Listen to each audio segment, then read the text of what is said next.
Public speaking is a war. If you are not well armed, back off. With that anonymous quote, I welcome you to Secret of Public Speaking. My name is William Tyndale Jackson. I'm joined by two of my colleagues, Shirley Harrison and Linda Smith. Welcome, ladies. It's my pleasure. It is always my pleasure to be here. Knowledge is power.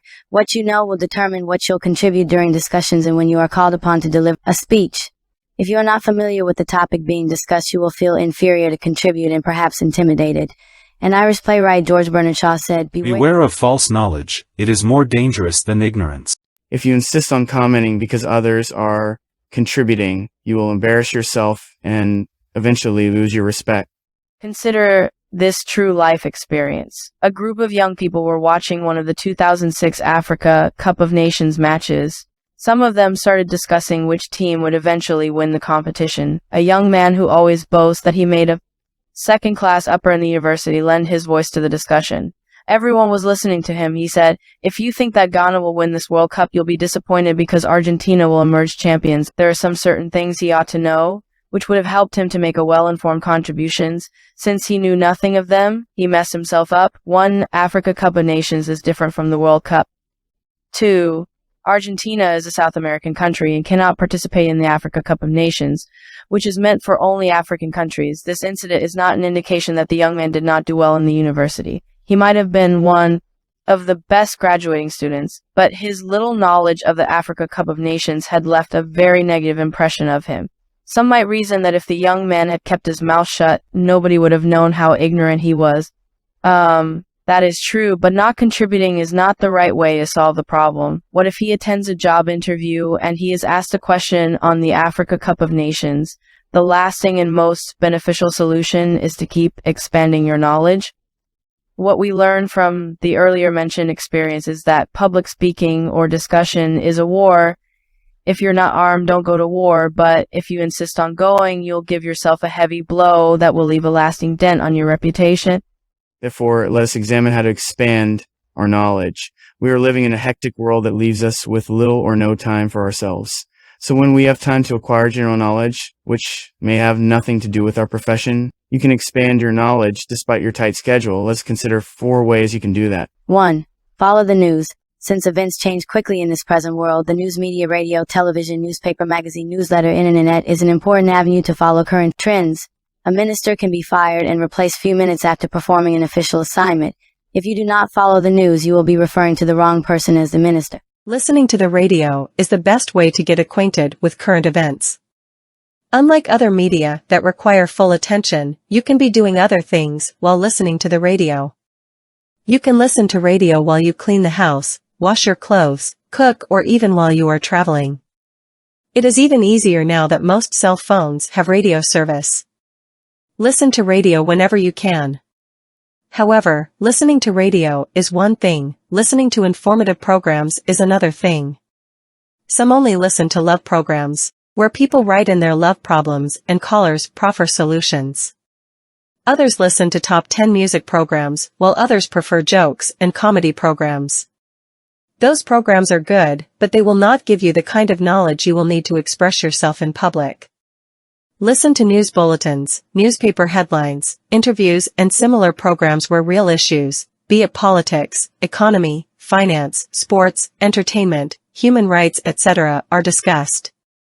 You can go a step further by getting a small transistor radio, which will give you access to international broadcasters like the British Broadcasting Corporation, BBC, Voice of America, DOA, Radio China International, RCI, Radio France International, RFI, etc. Make out time to watch television news channels like CNN, BBC, VOA, France 24, Al Jazeera, etc. 2. Make reading part of your leisure. Many people don't enjoy reading. They only read to prepare for tests or examinations. The truth is, you can find pleasure in reading. In fact, reading can be reinvigorating like other leisure activities.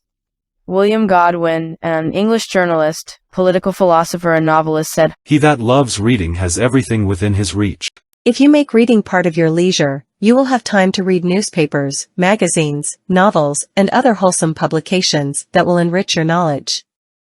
If reading has not been part of your life from childhood, you may find it difficult to find pleasure in reading. All you need to do is to start gradually with materials you like. For example, if you are a diehard football follower, start by reading football newspapers, magazines, or websites at least few minutes every day. If you do so consistently, you will notice that you will spend more time reading without getting tired. Gradually you start reading non-football materials. So if your interest is modeling, fashion, catering, music, movies, etc., read such materials for few minutes daily. As you start enjoying what you read, you will spend more time reading. Before long, you will become a bookworm. 3. Make good use of the internet. Rick Smolin, a former Time Life and National Geographic photographer, said, Every time there is a new tool, whether it is internet or cell phones or anything else, all these things can be used for good or evil. Technology is neutral, it depends on how it is used. Do not restrict your use of the internet to social media and downloading games, music, and videos. All the international broadcasters mentioned earlier have websites where you can read, listen, and watch the news. Make full use of your smartphone by keeping yourself abreast with current world events. Do not ignore strange things you come across. If it is a word, find the meaning and how to use it in a sentence. Use few minutes to learn about new things you come across in the internet so that when next you discuss about such things you will have something to contribute. 4. Develop your power of reasoning. Do not just accept new ideas. Compare the idea with what you already know. Many people do not know why they hold their beliefs, or why they live the way they do other than peer pressure. Others follow prominent people blindly, and they accept whatever such ones say without taking few minutes to think about it. Do not be afraid to hold a contrary view if you have a sound reason to do so. If you follow after the crowd or accept ideas simply because they come from someone you respect, your reasoning will be based on popular opinion, which is not always correct.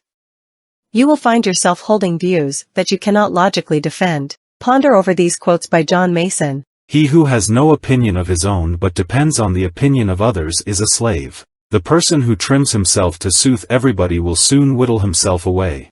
So, develop your thinking ability, argue reasonably, and be humble enough to accept a superior idea. In this video, we've discussed 4 ways to expand our knowledge. 1 is to follow the news. 2 is to make reading part of our leisure. The third we discussed today is to make good use of the internet. And the 4th is to develop our power of reasoning. This is where we call it a day on today's video. Our next video will focus on how to prepare for your speech. On behalf of Joseph, Shirley, and Linda, have a rewarding day.